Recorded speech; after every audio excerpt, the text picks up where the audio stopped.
So I had a situation happen last Thursday that really, it undid me.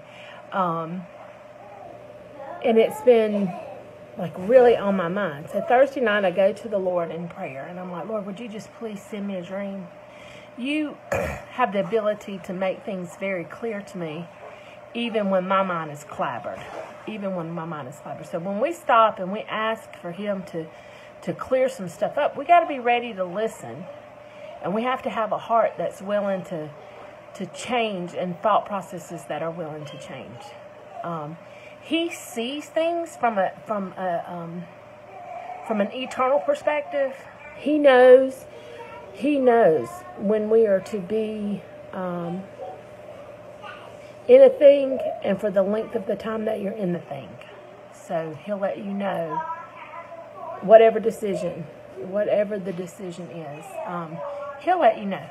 But we got to be willing to just stop and listen. We got to be willing to just separate ourselves from the world and spend some time just listening. And he'll talk to you in immeasurable kind of ways. So Thursday night I was given a dream, and it just kind of solidified some things that I had already thought and I was already suspicious of.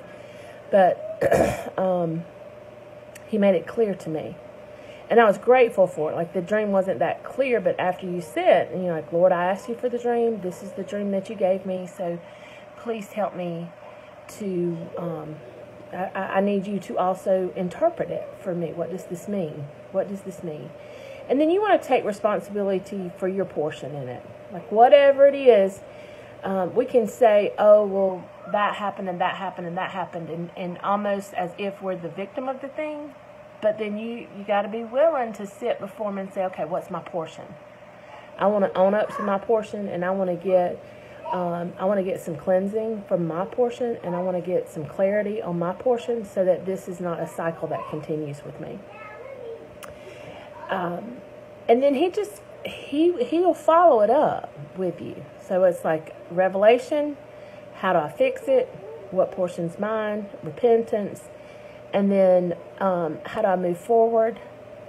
And then when you're in the looking at yourself stage, when you're asking God to view you, look at you, and search your heart on the matter, search your ideas, search your thoughts, correction. When you're asking God for correction, he'll give it to you.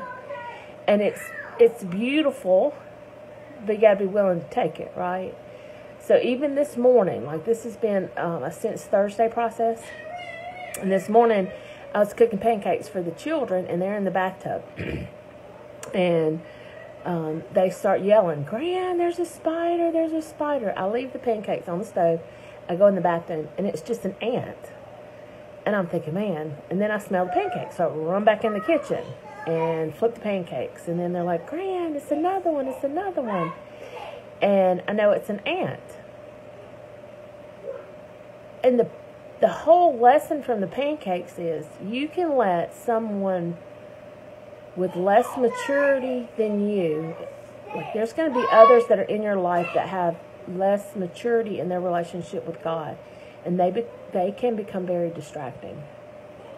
And you can want to help them, and you can want to teach them, and you can want to invest in them, and you want to see better in them, but then you put yourself in a position as God. So I'm not saying don't do for others, and I'm not saying don't give to others, and I'm not saying don't help others, but when the helping of others becomes your main ambition instead of your relationship with God, then you're going to burn some pancakes in the process. He is God. He's your God, and he's their God.